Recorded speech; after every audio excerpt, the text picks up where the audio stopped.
life of a spy isn't as glamorous as I thought.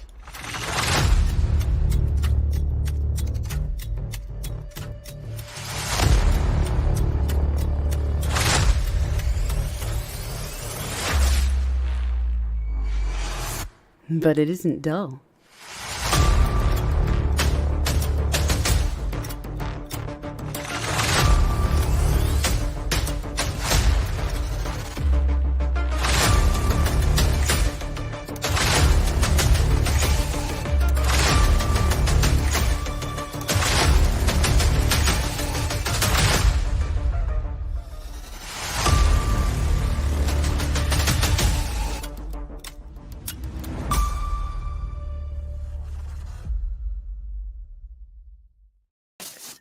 Good evening, everybody. Hello, hello. Welcome to another episode of Critique Corner with me, Daniel Parker. And me, DB Fastbinder. And if you're returning, welcome back. If you're new, what we normally do is we start with our thing of the week, which is a particular media we've been consuming. And then we move on to a little box office talk, and then on to the topics. Although this week I think we have like really one big topic to talk about, and one mega topic. one mega topic. Yeah, and hey Chinggis, good to see you. And India. Oh, you showed up for Morbid Time, huh? Yeah, and so did Ninja Toe. So getting into thing of the week. Yeah, let me go ahead and share my screen here. I'd lost track of where you were, so. Oh, sorry. No, that was my fault for having too many damn tabs open. Yeah. Yes, Ninja Toe. Mega topic. And, all right, here we go. So, it's Morbin time. I completely forgot that this movie launched on April 1st, and I feel like somebody behind the scenes knew what they were doing. Yeah. So, before we get into the movie itself, I think it's pretty clear why this became such a meme. Yeah, and Chinggis wants to know why we made the same mistake he did. Well, we kind of wanted to watch this movie at some point just to see what it was all about. Get it out of the way. And we spent so much of last year, reporting on its box office and trials and travails. And at some point, you have to see the darn thing. Yeah. Because we're masochists. Yeah, that too. So Daniel, I think it's fair to say that we came into this expecting a bad movie. Like just everything we had heard, we had bottom of the basement expectations. Yeah. Oh yeah. I was not expecting anything from this movie, and I got nothing from this movie. Yeah, we expected nothing, and somehow we were still disappointed. Yeah. Like, okay, so to kind of get into, let's kind of divide this into, like, we'll talk a little bit about the plot, then we'll get into the critiques of it, because the plot is actually dead simple. Yeah. Michael Morbius, played by the Jared Leto. There's not a descriptor, just a heavy sigh. Yes. Jared Yeah. Leto. Is Dr. Michael Morbius, a brilliant scientist who has a horrible blood illness. He's staying at a hospital devoted to caring for children with this illness, and he meets a friend who coincidentally gets hooked up to a bad machine and almost dies in their first day of meeting. Yeah. And he then proceeds to do the Ray Skywalker thing, and he bypassed the compressor to save his friend. Basically, like, he popped open a pen and used the spring to, like, short a circuit to get it working again. And so Morbius is sent off to a school for the gifted in New York, which, the way they phrased school for the gifted, I wonder if they were thinking that comic book audience fans would wonder, do they mean he's going to be an X-Man? Yeah. But no, instead he just becomes a famous expert in blood diseases. Mm-hmm. Now, Uh, the friend, he gets a letter from Morbius as he leaves, and I think that as the kids they had some good chemistry. Yeah. Like you got the impression that they were good friends, uh, Mhm. and so yeah, you have this lonely little British boy who is the friend, and he loses the letter, and some bullies are are picking on him, reading the Mhm. letter out loud, and he proceeds to clock one of them in the face with with Yeah, with his his crutch. Yeah. with his crutch, and it gets violent and awful, and you kind of get the impression, okay, this kid is slightly unhinged. Hmm. Yeah. Cut to many years later. Oh, I'm leaving out the Edgelord opening scene where Michael cuts his hand open. Yeah. Okay, look, you idiots. Do you know how much that's going to sting while it Yeah. heals? And what if you accidentally severed something important? Well, he's a doctor though, so he knows where to cut on the hand, I guess. Man, after this, I don't believe that he knows how to. I don't know. He did turn himself into a bat monster, so I guess he knows something at least. Yeah. Yeah. Spoilers. So, um, and Uh, yeah, yeah. Yeah, uh, the bats, yeah, where he gets the bats and yeah. yeah. Which you don't need hundreds and hundreds and hundreds of bats to study like that. Like that seems excessive.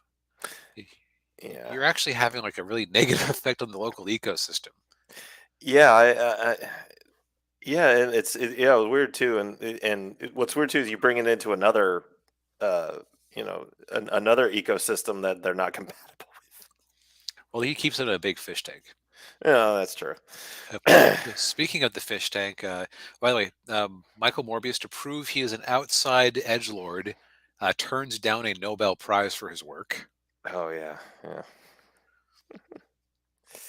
Which it's weird. Like it's like they can't decide whether he's super egomaniacal Doctor Stephen Strange or whether he's a sad recluse.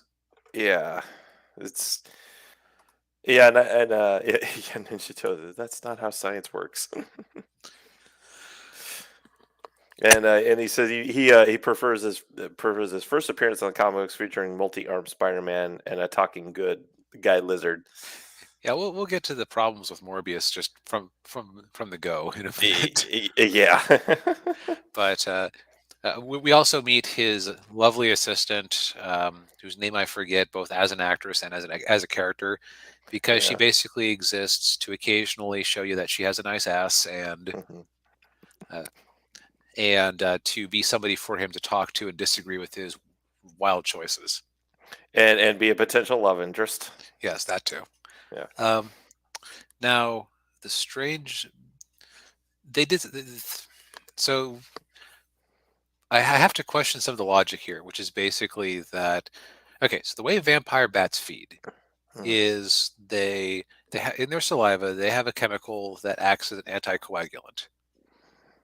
Okay. That basically stops the blood from clotting, like so that they'll climb up onto a cow or something else big, nip it, and then well, hopefully while it's asleep and it doesn't wake up, and then lap up the blood. Mm. I forget the exact details because it's been 2 days and my memory is already fading away a bit. But I forget if they were like saying that they had a coagulant factor or they had an anticoagulant factor that would help with the blood disease. I don't remember either. Um, if it's if they said they have a special coagulant factor, then that's the exact opposite of what they have. If they have an anticoagulant factor, okay, but how would that help in blood circulating through the body? Yeah. And also, they clearly are hooking themselves up to an iron kidney or whatever you call a dialysis machine periodically. Yeah. So there's not really any way that your blood coagulating more or not would help. Right. Yeah. So it's, but the 70s comic that introduced Morbius was just as shaky. So we'll just move on from there. Yeah. Morbius proceeds to hire himself a group of mercenaries for some reason. Yeah. And they go out into international waters in a boat, and he turns himself into a Batman. Not the good Batman, but just a Batman. Yeah. And he proceeds to kill the entire group of mercenaries. And I think that's why they were a bunch of mercenaries instead of also who are sexist mercenaries who called the doctor a nurse. Yeah. Because of course she's a woman, can't have a woman doctor. Right. Says Yeah. the Neanderthal. It's like, okay, if I say that they're armed mercenaries, it makes it okay for him to kill and feed on them, I guess. Yeah. That will make them sexists to boot for just that little bit of extra oomph. Yeah. Yeah. Jeez. And of course, throwing it all in there too is the friend, who the kid, and he, of course, he grows up, and it's Matt Smith. Yes, he grew up to be doctor, the Yes, doctor, the doctor. which is ironic since he's not. He's the only character in the main trio of characters who is not, in fact, a doctor. Yeah. He's just a layabout. Like he's shown to be like he cheats at cards to make his money to fund the research that's trying to save them. Right. So yeah, Morbius is now a vampire. The fake blood, which we forgot, that's what he won the. It's like basically artificial blood that can take the place of regular blood. He's like, oh, if I don't have blood every so often, I morb out. He does Yeah. not actually use the phrase morbing out, but it works as well as anything. Yeah. And oh no, the artificial blood is working less well every time. Yeah. Yeah. It works for like 8 hours, and then 6 hours, and then 4 hours, and Yeah.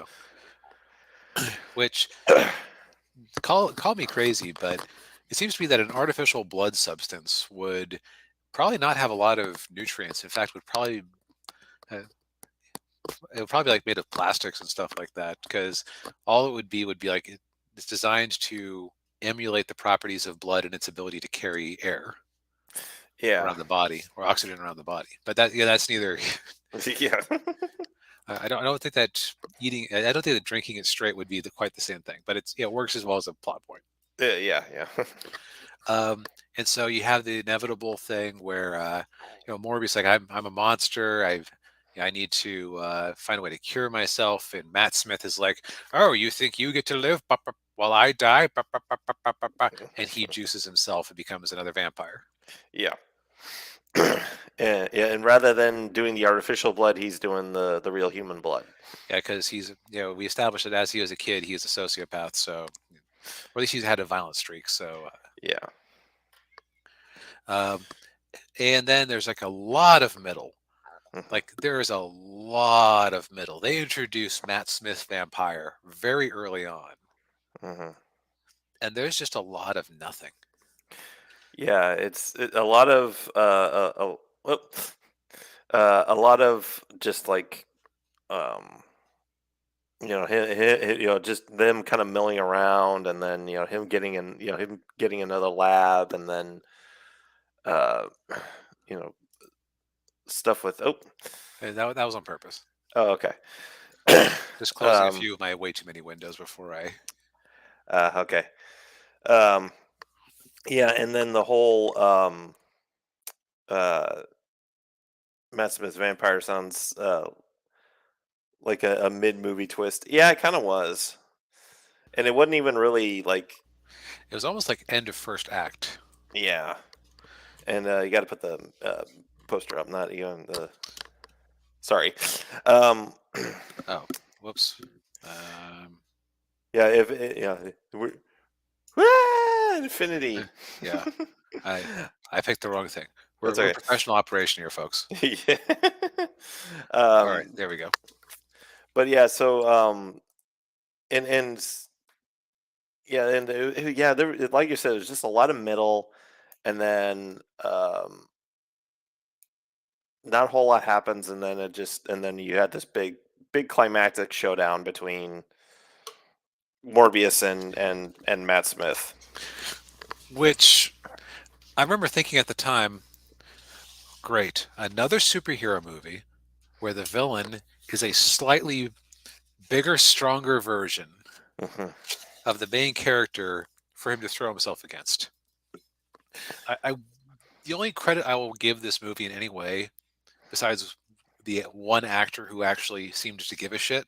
Hint, it was not Jared Leto. Yeah. Um, is that like he killed Matt Smith by doing like a bat kamehameha, which like that's not how bats work, but it was at least visually creative. Yeah. Like he just had this swarm of bats all around him. And oh yeah, also Matt Smith killed or he put the girlfriend in a position to die, and Morbius ran out of time and was forced to feed on her. But at very end of the movie, her eyes open. Yeah. And I guess she's a vampire now or whatever. I don't Yeah, know. which okay, why didn't anyone else that was bitten in this movie turn into a vampire? Does Morbius know how to vampirize someone? I, Is that an intentional thing he does?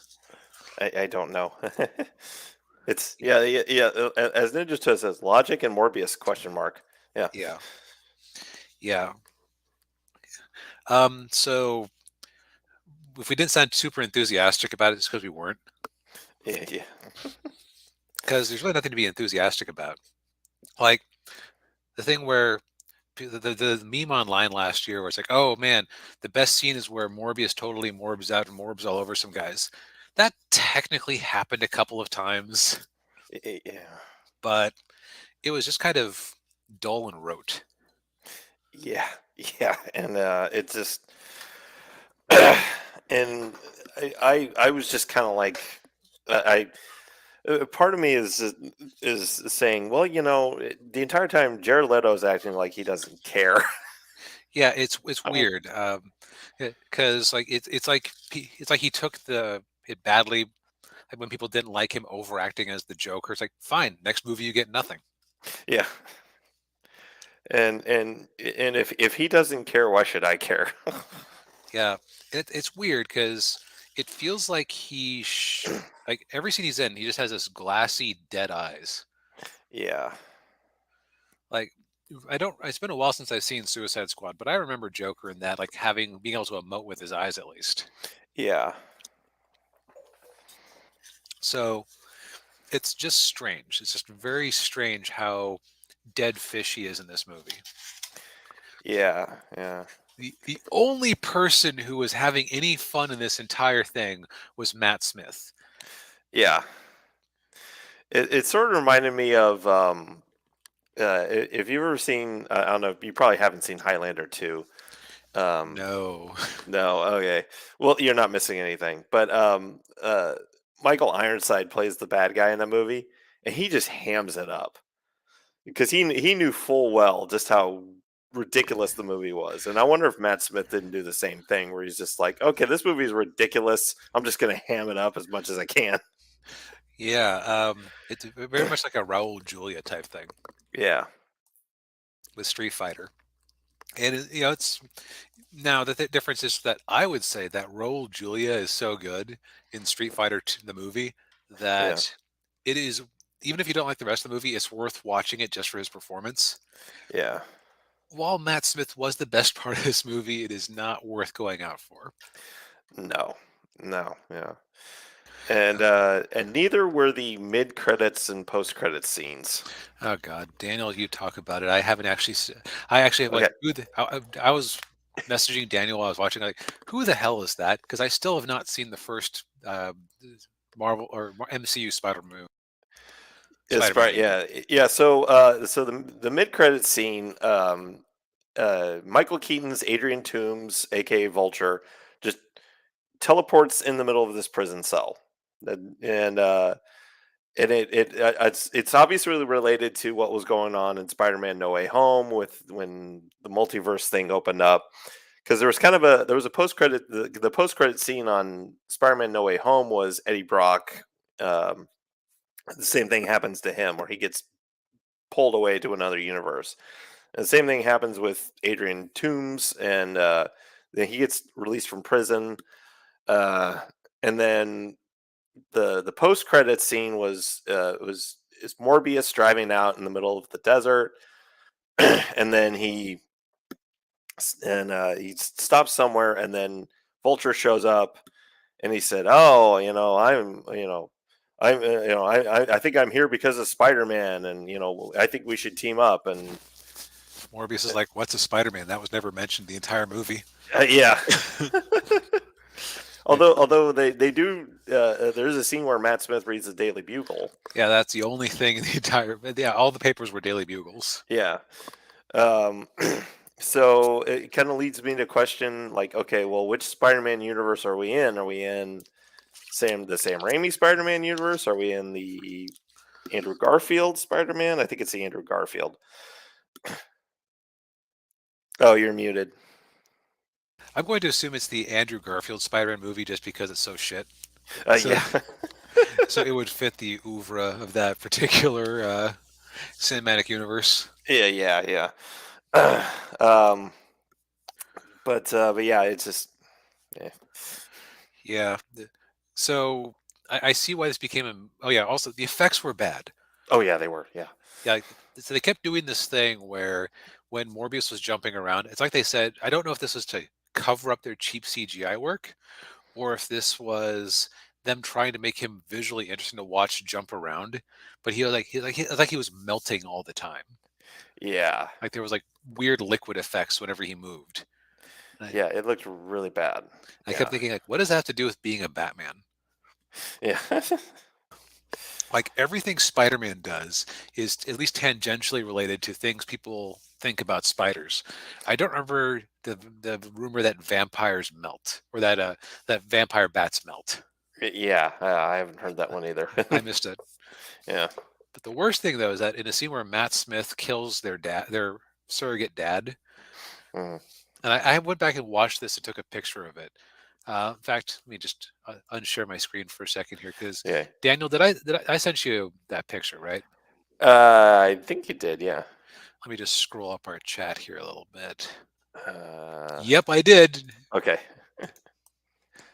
This is astounding how Yeah. bad stupid this is. Give me a sec here. Okay, so this is supposed to be super strong vampire Matt Smith scratches open uh, scratches open. Oh, oops. Do I have the wrong one picked again? Yeah, I think so. But yeah, yeah. There's a whole scene in there where they have this like confrontation, and Here we go. okay, yeah. He scratches his He torso. he supposedly slashes his guts open. And I had to go back and watch it a few times, like because the next scene, like he's holding it's like he's holding his entrails in. But Yeah. is his shirt even ripped? It looks like they just put fake blood all over his shirt. And I Yeah, had to sure. go Yeah. back and watch this scene 3 times to notice that there are like little tiny rents in the shirt here. Yeah. Like, but it's like the shirt is not damaged past this line, which doesn't even hit the buttons. Yeah. Stop being a drama queen, you'll be fine. Yeah. Yeah, I don't know if that's like bad, if that's just bad makeup effects, or if they did that to get a PG-13 rating. It's possible, but man, Yeah. and Daniel, there was one thought that we both had, and I'll let you share it, just because I've been blabbing enough Yeah. about like how we would redo the movie. We both came to the same conclusion. Yeah. We both kind of came to the same conclusion that like we would have like what was it? It was yeah, like yeah, they like have all three of them be kids together, and like she was the she would be the daughter of the guy who ran the school, and basically it would just be like, although we I think we both came to the conclusion it would be like the Wolf Man with the Incredible Hulk. Yeah, and we both just said, like we were thinking about how to fix it. It's like, yeah, why bother? Yeah. It's Yeah, we're just like, Morbius. whatever. Why fix Morbius? The thing about Morbius is that Morbius was designed in the 70s to get around the Comics Code Authority's bans on vampires. Hmm. Because, he isn't actually a vampire. He's a mutant Batman. He's a living vampire. The loophole. Yeah. Yeah. Yeah, not yeah, so this movie it was everything we thought it would be, and yeah, like we said, we were still disappointed. It also explains why I haven't really seen. So a bad Marvel movie comes out, like, you'll have Mahler doing like a literal 4-hour breakdown on why Black Widow is crap. Yeah. By the way, that was actually a reasonably used 4 hours listening to that while doing other things, because Mahler is not good at getting to the point. Actually, no. Here's the thing: you look at a Mahler video being 4 hours long, and you think to yourself, "Good God, what is this guy on about?" And Yeah. then you actually watch, it's like, okay, this guy is basically taking what somebody else would stretch out into a months of updates and doing it in one long video. Yeah. But like, nobody is bothering to critique this movie because there's nothing to critique. Like, critique implies that there are lessons to be learned, and the lesson to be learned is don't make movies unless the character has a established history of selling comic books without having Spider-Man around, like Venom. Don't try to make them into a separate character. Yeah.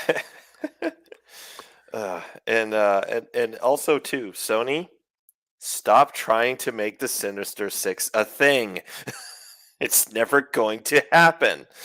By the nature of movies, it isn't going to work because, see, what makes the Sinister Six cool is that Spider-Man had a hard time fighting all of them individually. So you'd have to give each member of the Sinister Six their own Spider-Man movie. Hmm. And by the time you do that, what's his name is 50. Yeah. Uh, well, yeah, Tom Holland. Yeah, by the time you do that, Tom Holland is 50 and Willem Dafoe is dead. Yeah.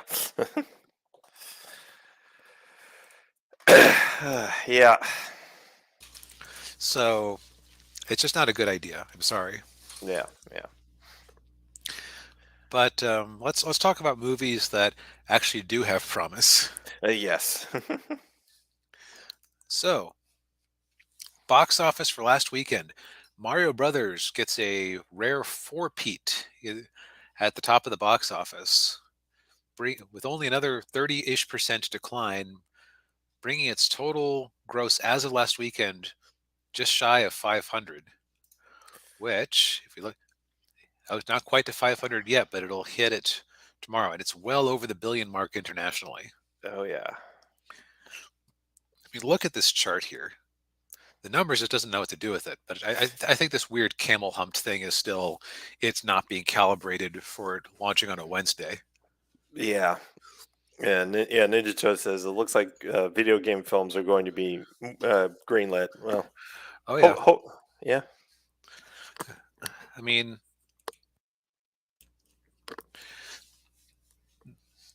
the thing about video game movies, and we've also had like some other recent successes, like The Last of Us over on HBO. Hmm.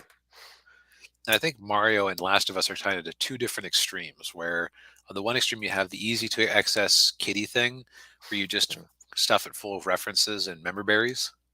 Yeah. And then on the other end you have, well, you have this adult thing that's actually could be adapted into a TV series. And yeah, that's the thing, is that I've never played The Last of Us, but from what I understand, you could not make a Last of Us movie. There's just too much material. Yeah.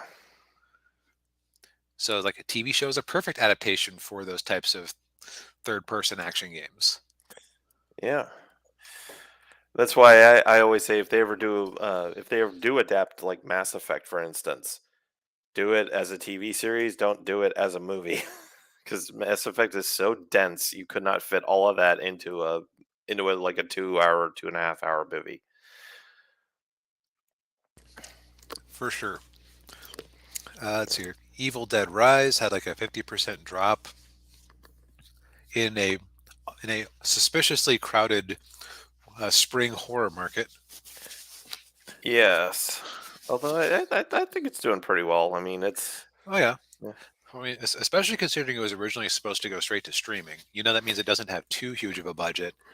Yeah. And when you compare it against nothing and just dumping it right onto HBO Max, then Yeah. you're ahead of the game no matter what. Mhm. And then 3, we got "Are You There, God? It's Me, Margaret," which is, of course, the adaptation of the Judy Blume novel about a Is this girl having her period. is this the beginning of the Ramona and Beezus cinematic universe? Maybe. Yeah, I never read Are You There, God Is Me, Margaret, but I always enjoyed those Ramona and Beezus books when I was a kid. So, Mm. um, the author only died fairly recently at like the age of 100. Wow. Yeah, she was up there. Yeah. Then coming at number 4 was at 5 million was Star Wars Episode 4: Return of the Jedi. Tonight is your last hope to actually get to see it, from what I saw. Uh, yeah, I saw it. Well, I saw it in the theater when they did the special edition re-releases in Yeah, when I was a '97. kid. Yeah, Yeah. I was very tempted to rush out there and see it, but then we watched Morbius instead. So, mm, Yeah. life, man. Sometimes you make bad life choices. Yeah. Yeah. I I can I know yeah, I know. I did too. um but yeah, But of course it was released for the 40th anniversary of the movie, which that's hard to believe. yeah, yeah. Now, Yeah. what's interesting is they only put it out in like a very select number of theaters, 475, but it almost made as much as Are You There, God? It's Me, Margaret, at which had more than 6 times the number of theaters. Yeah. Actually, just about 7 times. But its per theater average was like 10,738. A lot of people went to go see that. Yep. Yeah. Hey, Lucasfilm, people like Luke. Yeah. You hear that, Kathleen? People like Luke. Yeah. I, Jeez. I I heard some accusations that they kind of tried to bury this re-release because, like, they put it out the same weekend as Jedi Survivor launched on PC and Xbox and PlayStation, Uh, and they didn't really advertise the movie much, but people still found out about it and went out there. yeah. Let's see here. Rounding out the top 10, still got John Wick holding in there. It's slowed down because it is a 3.5, 3-hour movie. Yeah. a 3-hour three-hour R-rated plus. movie. Yeah. Yeah. Dungeons and Dragons: Honor Among Thieves, confirmed mega flop, unfortunately, Mm, and it just really isn't legging out the way it would need to. It'll probably end its run somewhere around 200 million, but I'm sure it's just about to hit Paramount Plus for yeah. digitals. I actually think it is already available in digital. I think I got an email inviting me to purchase it. Oh, I may rent it or buy it. Yeah, it's worth a shot. It's just, man, they just marketed this thing stupidly, and everyone's Yeah. angry at Wizards of the Coast, who would be the core audience. Yeah. And yeah, hopefully it'll be like a cult, get like a cult following once it hits home video. Yeah, one can hope. Air is still holding in there. Actually, that's a really small decline in the fourth week, Yeah. 26%. That's good. Part of Amazon Studios learning. You mean we should put things in the theaters? People will give us money. Yes. Um, Ponniyin Selvan. That is an Indian movie. Okay. Don't know anything about it. Uh, Guy Ritchie's The Covenant. It looks like it's going to be a pretty small movie. Yeah. Then we got independent release from Finland, Sisu, which is basically, it sounds like someone trying to do like the RRR thing, but in Finland against the Nazis Ah. Hmm. in terms of ridiculous action.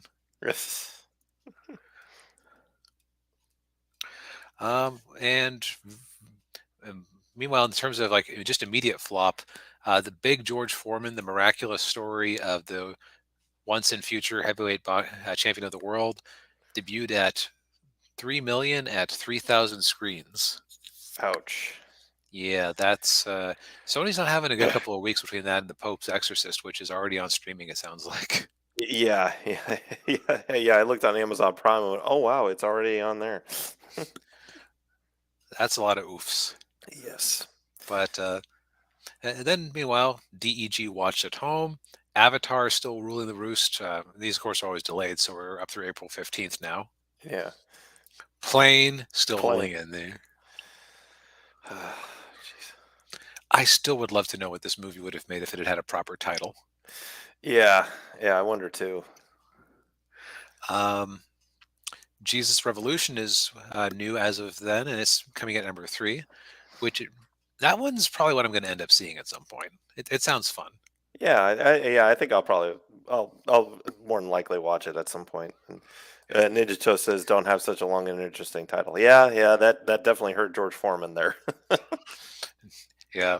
Although there is one movie with a ridiculous title I will see someday, just because I keep making jokes based on it. The Assassination of Jesse James by the coward John Ford Oh yeah. or Robert Ford or whatever it Robert. was. Yeah. Yeah. And just because like I have made jokes based on that for so long, just because like I'll refer to like if I feel like Star Wars is doing like the assassination of Star Wars by the coward Kathleen Kennedy or whatever. Yeah. Puss in Boots at number 5, which it's deservedly in there.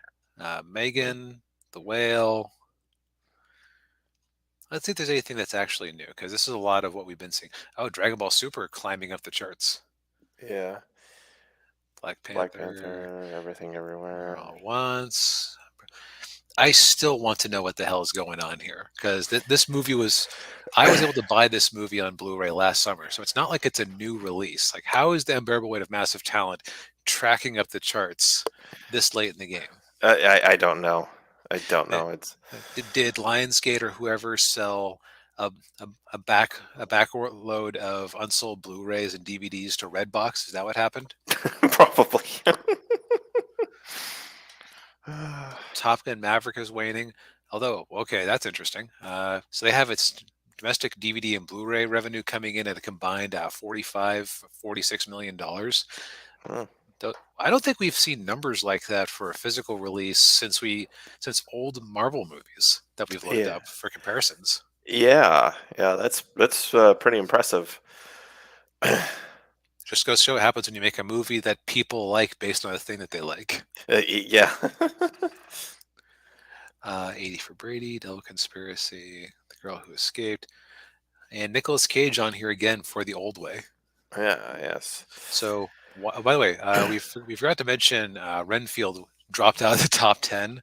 We're like, oh, it was probably a modestly budgeted movie. So, having 23 internationally, it'll probably make it up when they sell it to streaming. No, this thing cost $86 million just to make, much less market. Jeez. Look, Man. look, we all love Nicolas Cage, but you don't give Nicolas Cage a movie that costs that much. Maybe Ghost Rider 3, and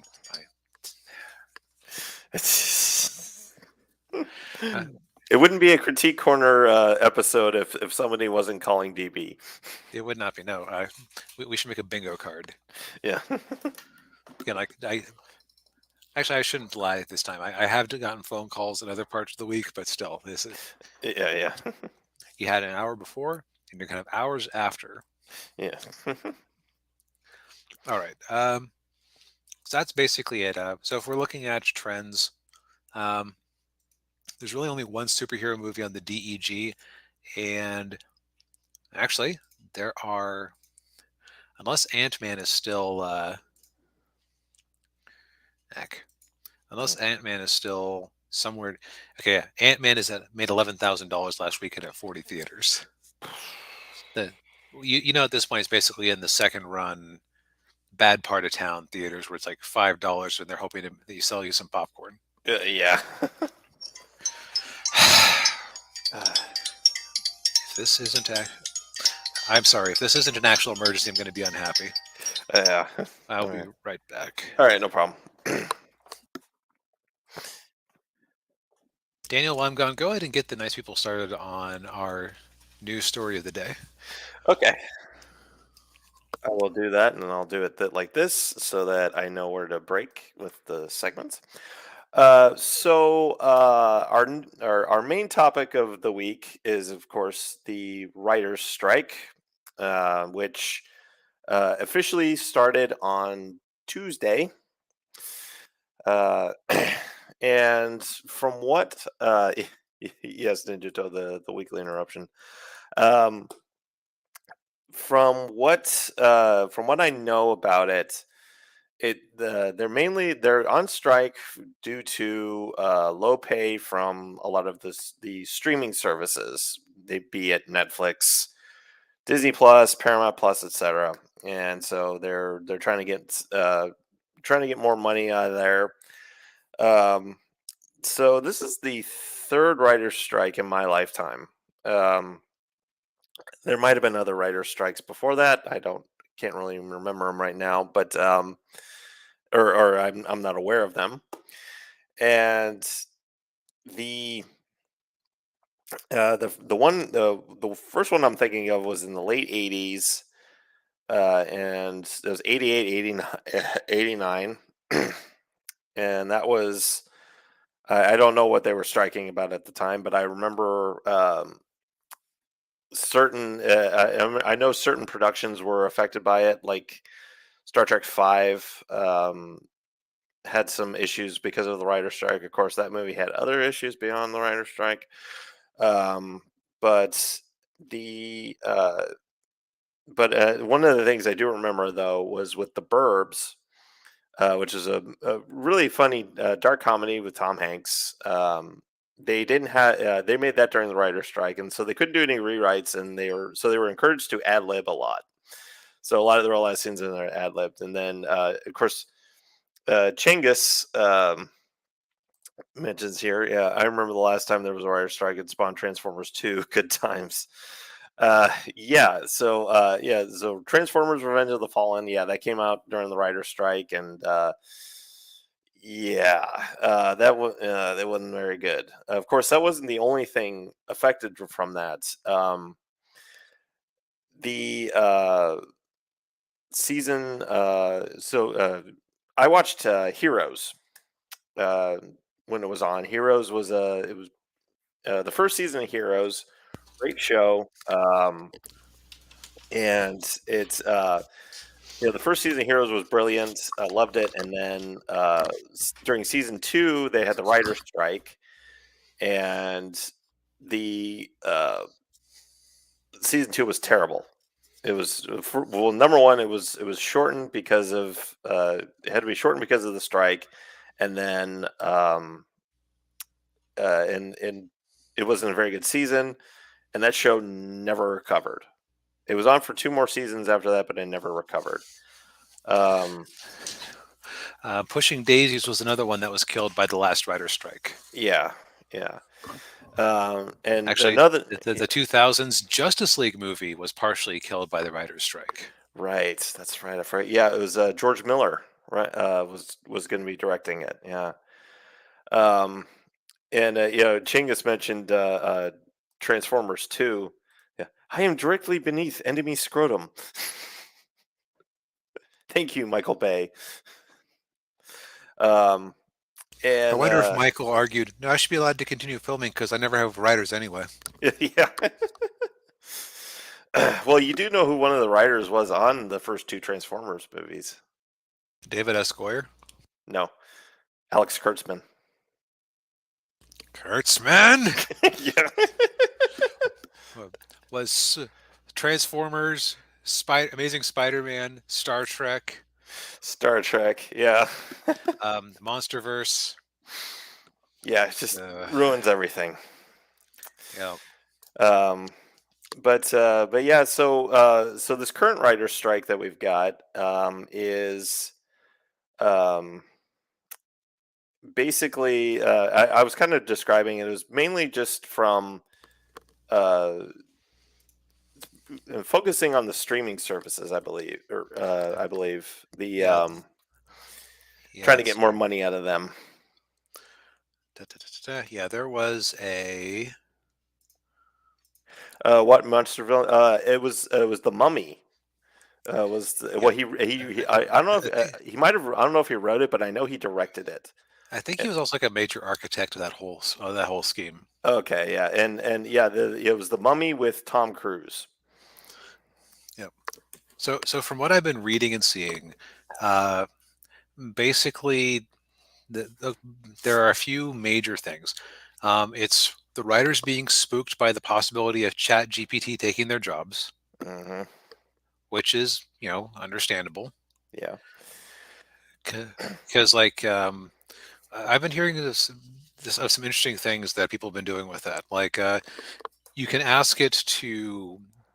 You would never want to put what Chat GPT wrote up as your final draft. But let's say that let's say hypothetically I'm writing.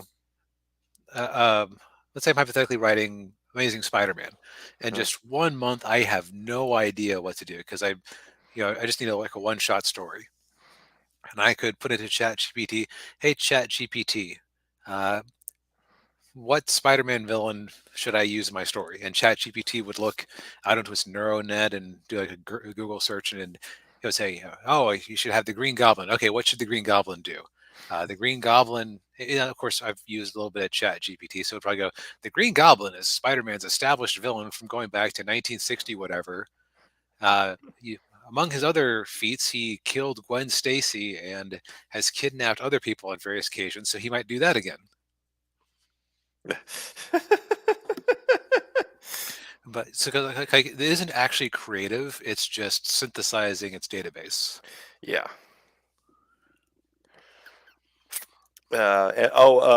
Ninja Joe says he was thinking of the Godzilla MonsterVerse. Okay. Oh no, I think it was called the Dark Universe. I Oh, think Dark. we're Oh, that's right. You're right. Yeah, yeah. Dark Universe. Okay. yeah. But yeah, yeah. Everybody keeps getting all uppity about AI. I just don't. I'm not seeing it right now. It. Especially when it comes to like writing a movie or a TV show or anything like that. Like yeah, like because like you were saying, it's not creative. It's just giving out basic information. Right, and there's some legal things around that, like well, what if the Chat GPT uses something that's copywritten, like it just recreates it. Mm. Uh, what I have heard is that some law firms have had some success having the Chat GPT write up a contract, and then the lawyer just has to review it and make sure it's all up to snuff. Mm. But that's not creative. That's like Yeah, that's contracts yeah. are basically building blocks. There's like a lot of drudge work you have to do. Right. Yeah.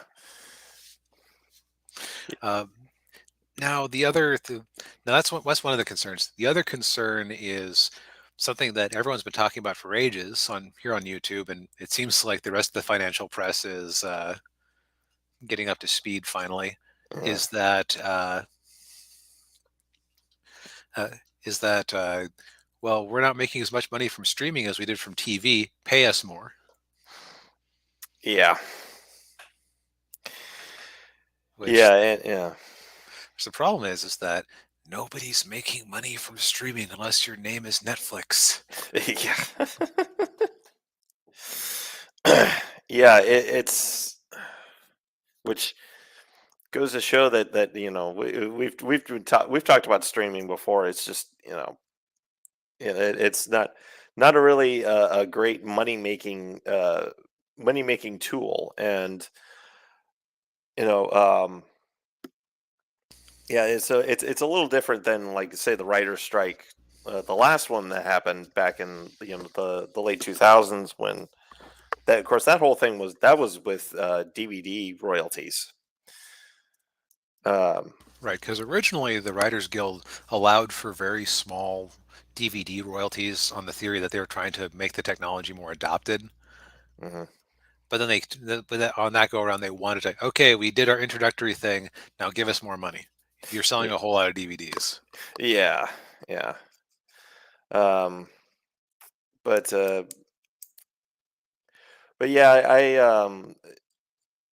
think we're gonna see a repeat of what happened with the last two writer strikes, which is movies that are already in production right now.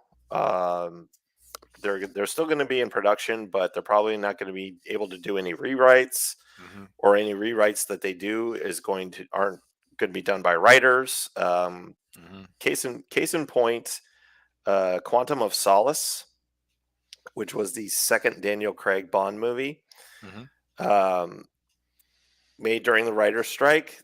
They didn't have any writers there, so the rewrites were either done by the director or Daniel Craig.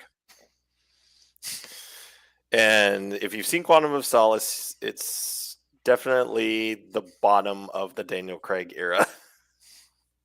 I remember enjoying it well enough, but I also wasn't. I was like, oh, another James Bond movie, and I'm watching it with friends on DVD years later. Yeah. Now, to kind of go back to the money thing, they had, in my opinion, the writers had some very unreasonable demands, but I also kind of see why they had some unreasonable demands.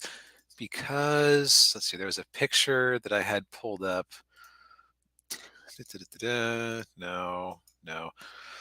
There was a picture. Okay, I apologize. I can't find it now. There was a picture I had pulled up at one point where the writers, like, they were filling an entire street. Like, there were clearly hundreds or maybe even thousands of people there. Yeah.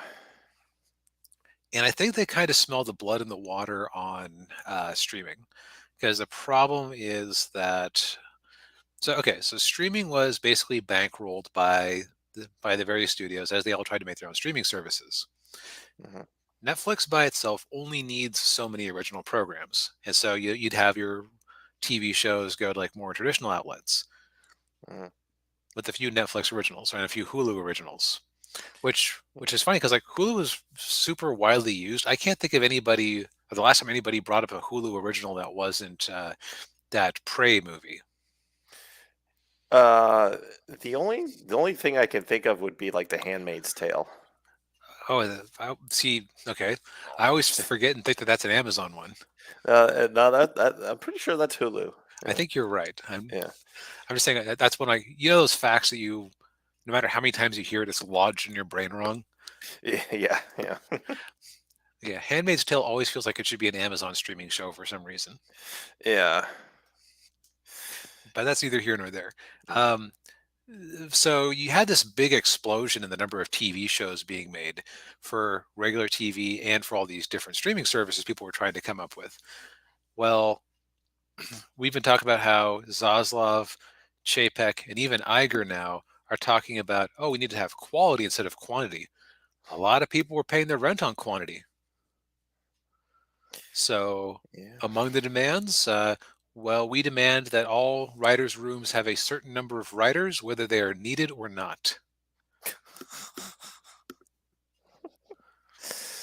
Oh boy. That sounds like them trying to make work. Yeah. Ugh. Turning into adult daycare. Pretty much. Yeah. So it's not great. It's this is kind of be so Hollywood is a sick patient. Hollywood is coming out of lockdowns and lots of production disruptions. It's a different beast than it was back in 2007, because 2007, you know, cable was still a thing. Mhm. Netflix, I think in 2007, Netflix might have been streaming a little bit, but it was still mostly mailing DVDs. Yeah. Yeah. Video games hadn't taken over to the extent they have today. So traditional media was still the way to be. Yeah. DVD sales were robust. There were DVD royalties to fight over, Mhm. and eh, I thought I had a fifth thing, but basically it was like the height of entertainment. And sure, it was like right before the big financial panic back then, but Yeah. it was 2007. That was just kind of like distant rumblings and a few people who knew what a collateralized mortgage was, sounding some alarms that were ignored. Yeah. But these are very different times. Like Hollywood is a sickly patient who's just getting out of the hospital, and this is like injecting air into their blood vessel. Yeah. Yeah, it's and of course, yeah, of course, this couldn't come at a worse like economic time because we are in a recession, regardless of what some people might say, and it's and of course, given the way a lot of people view Hollywood these days, from a political standpoint, this probably isn't the best time for something like this to be happening. No, and this isn't. We're not interested in culture war stuff, but it does seem like just to go on a brief tangent. It does seem like the whole Mulvaney thing with Bud Light is actually having a noted impact on Bud Light sales through all Mhm. channels. Yeah, yeah, Um, so I only bring that up not to comment on the rightness or wrongness of it, hmm but instead to point out that that would I would have okay. So Colin Kaepernick does the protests. People burn their Nike stuff out of protest, but yeah, it didn't have any material long-term impact on Nike because I think people got distracted by the next shiny object and moved on. yeah, I think people are pissed enough now that buying decisions are actually changing when they get yeah, unhappy. yeah, So if the other thing is that there are way more options for where you can get TV and movies than there were back in 2007. And of course, hmm you've always had things like the BBC, other nationals things. But let's say that let's say that I'm a Netflix executive trying to fill up things, and all my Netflix originals that are produced in the U.S. were just put on hold for 6 months, or however long it takes to resolve this strike. yeah, I can get on the phone and talk with Netflix Korea. Hey, what K dramas are there that we can get the rights to that we haven't put on our service yet? yeah, Thanks. Click. Hey, Studio or NHK over in Japan. Yeah, I hear that you're airing a new, I don't know, a new Super Sentai. How would you like to get? Yeah, that's basically Power Rangers. How would you like to get that on Netflix? yeah, But we can get an English dub and everything. Great, thanks. yeah, yeah, Hello, BBC. yeah, yeah, Yeah, I hear the British economy's in the toilet. How much for Doctor Who? yeah, Yeah, we want Doctor Who streaming rights. We can make it a brief thing. Yeah, take all that money you're putting into your originals and just go on a purchasing spree yeah. because you can outsource that now. Very true. Yeah, yeah, and the other thing too is I saw on Twitter that they're bringing Phineas and Ferb back, and they're starting to write for it, and I'm going, wait a minute, I thought there was a writer strike. Well, animation writers are a different guild than the Writers Guild, so they're not on strike. Oh, interesting. Yeah, Now, animation has a longer turnaround, but yeah, you could. That's an option. yeah, So, so basically, and it's also it almost feels like the people at the buggy whip factory demanding better break rooms just as the car is coming out, yeah, or actually maybe more appropriately, it's like if they had a auto workers union strike in 2007 demanding cushier treatment than just as all those Toyota and Nissan factories down in Tennessee are really ramping up. yeah. I had a friend who worked there for a little bit at a Nissan plant in Tennessee. He made it sound very interesting. Hmm. Uh, Sadly, he lost his job after a few months because they couldn't actually keep up the supply chain. Oh, So they kept having like work stoppages. So it eventually just didn't become worthwhile to hold him and the other temps on. that's too bad. I would, really think about the animation we've been getting the last. Actually, for people listening, so the WGA Yeah, are cringe, while the Animation Writers Guild are based. Um, I'm going to mention every, She-Ra. Steven Universe. Masters of the Kevin Smith's Masters of the Universe. Yeah, based is not the right word. Yeah. The first 4 seasons of Voltron were good. What happened in the 5th season? I don't remember, but I just remember it not being very good. Did they cave to fan demand and terrorist threats to make 2 of the characters gay? Well, they made one of the characters gay. And one, I will say, one of the characters, and it was actually in the first season. Um, today would probably be considered non-binary. It'd be the one. It's the one wearing the character wearing green. If you know anything about Voltron. No, I watched some of the original, but I didn't really watch the new one. Okay, it was Pidge. Pidge is actually a girl. But they did kind of like a 12th Night thing where Pidge is pretending, where like Pidge is a girl pretending to be a boy. Gotcha. But then when they find out, even when they find out that Pidge is a girl, she still kind of acts like, still dresses and acts like a boy. Okay. So, or at least non-conforming. Yeah, non-conforming. Yeah. But okay. So it's, on the one hand, I sympathize because they're seeing the writing on the wall. There's going to be a lot less need for content, which reminds me. Vita Ayala tweeted something, and this is the only time I can think of where I'm going to quote Vita Ayala as saying something reasonably intelligent. Yeah.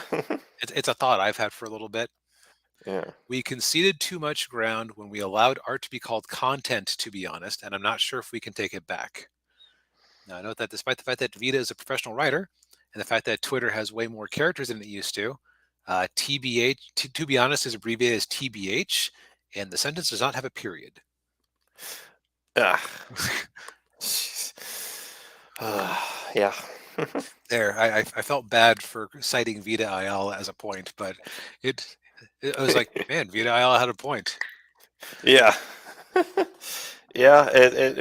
Every now and then, somebody not too bright can have a good day. Because that is basically how they've treated movies and TV shows in the streaming era. Oh yeah. Yeah, it's not art. It's just it's content. It's something to make money off of, and it's a annoying. widget. Oh yeah. Yeah, and I think like I said, before, this will it'll probably impact things that are already in production. It will definitely delay certain TV shows and certain movies. You might have to wait a little longer for the next season of Stranger Thing. Whenever Stranger Things season 5 drops, you're probably gonna have to wait a little longer for it. I do remember in the other strike, the 7th season of 24 got pushed back a year, which made me angry because I love 24. But yeah, so that all that stuff's happening, and of course, as you can see on the screen here, all of the late night shows are going to be shut down, and nothing of value is lost. Yeah, and Holy Ninja points out a really positive aspect. A year without Rings of Power is a good year, though that's being produced at least partially in the UK, so I'm not sure if they're affected or not. Yeah, I actually saw. I think I saw somewhere on Twitter that they are going forward with season 2 without a showrunner or writers. Yeah, couldn't go worse. Yeah, I was about to say, like, I probably won't see any difference. But and also apparently, what's his name? Jim Corbett. His James Corden. Corden. That's it. No, well, that jerk is losing his show because apparently it was $20 million underwater last year. Man, you know what's sad is I actually kind of liked him for a little, for a time, and yeah. I watched this whole video about like why do it asked the question, why do people hate him? And because like at first he seemed very genuine, and then like it all just went to his head. Yeah. His humor wasn't necessarily based on being insightful; it was based on being relatable. Which means that if you're shtick is based on being relatable, and you suddenly aren't relatable, and throwing hissy fits at 5-star restaurants in New York because, oh, there's a little bit of egg white in my wife's egg yolks. Yeah. Oh man. Yeah. Chengiz says, yeah, late night shows shutting down. Nature is healing. Yeah, I mean, okay. The other thing about AI that's kind of interesting is that I've seen some really. Okay, so did you happen to see that AI animation that was going around a few months back, where the AI animated two guys playing rock paper scissors? Yes. Like, okay, so in my humble opinion, that wasn't a very good video on its own. Just as like a demonstration of the technology, that was really impressive what you can make happen. Yeah. So and that was like, yeah, that was way cheaper than hiring a whole studio worth of animators to do that. Mhm. So we AI, like, it is going to kind of, I've heard people say democratize storytelling, which sounds like such a pretentious way of putting it. It basically just means that in theory anybody can do their own thing. The, Yeah. the same way that Kindle desktop publishing or Kindle direct publishing means that any jerk who can properly format a book can put it up on Amazon. And I can barely properly format a book, so Yeah. this could make adequate movie making accessible to anybody who's willing to learn some skills. Yeah. Yeah. And it could get interesting. Um, just from especially for independent filmmakers, who are just trying to make any sort of film on a very tight budget. I mean, it's you know can make things a lot more simpler for them. Yeah, imagine a world where, say, you and I could, yeah, like we've never met in person. Imagine a world where we could sit down, plug away at an AI for 3 months, and come up with a movie with 5 characters. Mm. None of us have to actually act or voice those characters. Yeah, Now, it's not going to be as good as a real movie, but it would probably be good enough to take to a studio or something and go, "Hey, you think we have something here?" yeah, yeah. Little test footage. Yeah. So, and I think that's the other thing is that what the writers have realized, and that might actually be part of why like I was mentioning why they're demanding the extra seats at the writers' room, whether they're needed or not. Not only is the supply in Hollywood contracting, um, the ability for people in other parts of the world and of different means to start making TV and movies Hmm. has never been greater than it is right now. Yeah, Also, in a world where the critical drinker can have Russell Crowe on his show, hey, and actually, let's look this up. YouTube critical drinker. Eh, let's find that Russell Crowe interview. How many? Yeah. So in a world where Russell Crowe could sit down with the critical drinker and they get 709,000 views. Uh, and let's see here.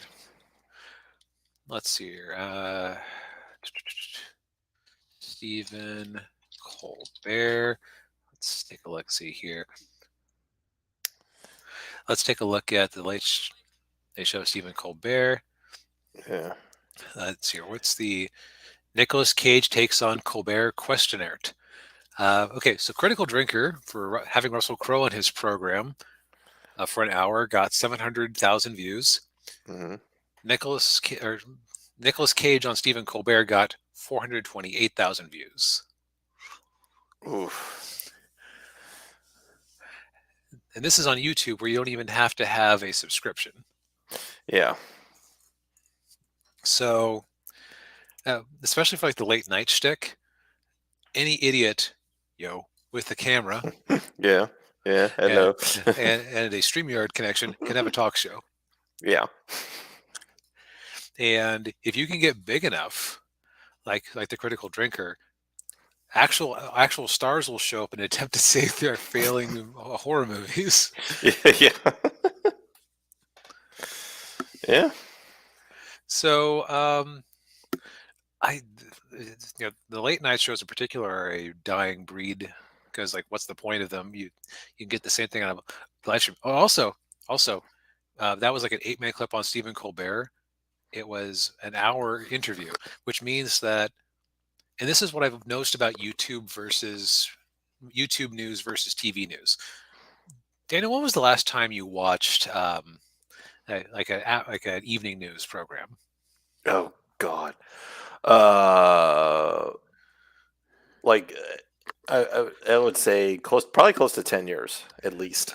It was a little more recent for me because I was living with my parents, Yeah. and what I can tell you is that they just go into no detail on anything.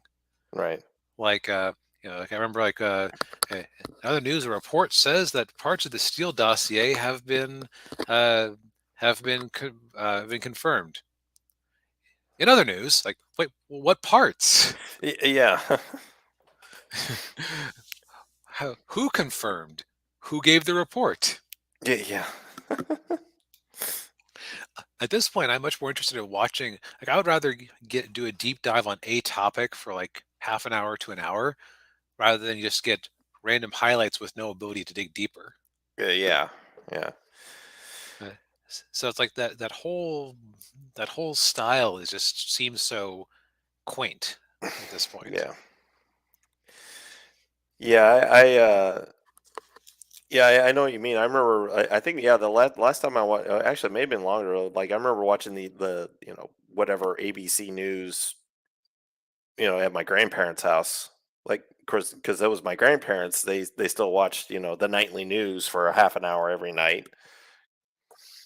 Because that was just what people that generation. Like our parents' generation, our grandparents' generation. That's what they did.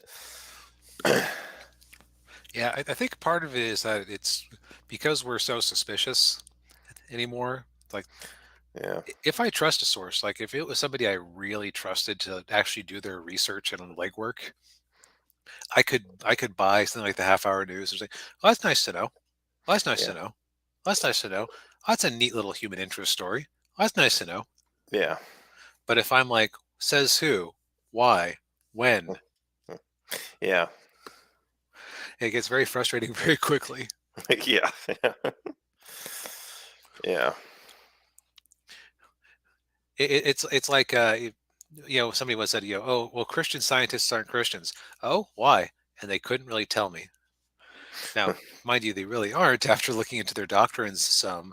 But it's like, if you make an assertion to me, I've always, like, just from a young age, had a tendency to ask a question. I'm not like being a jerk. It's like, okay, I want to know.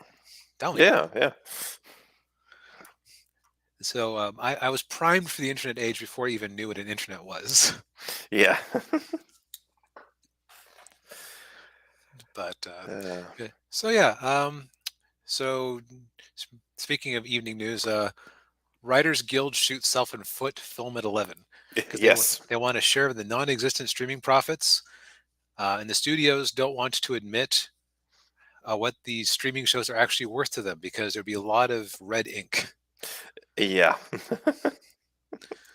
Pretty much. Well, I think that's a good place to end for the week. Although next week we're having a special guest. Yes. Yeah. And a returning guest too. Edwin Acevedo, who wrote the Ace. He's going to be joining us next week to talk about his new comic book. So Excellent. And if you need something to tide you over comic book wise until then, Daniel's Kickstarter is still open. yes, yeah, and the Indiegogo as well.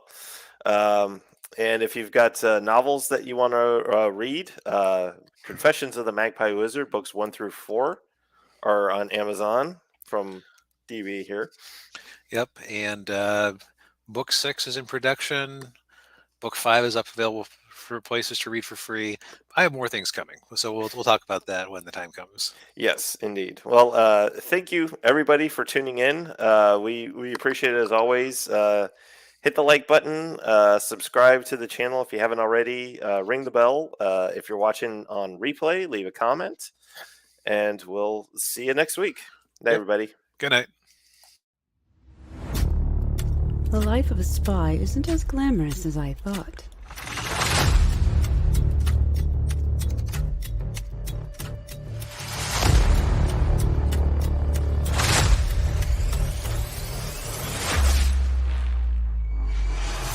But it isn't dull.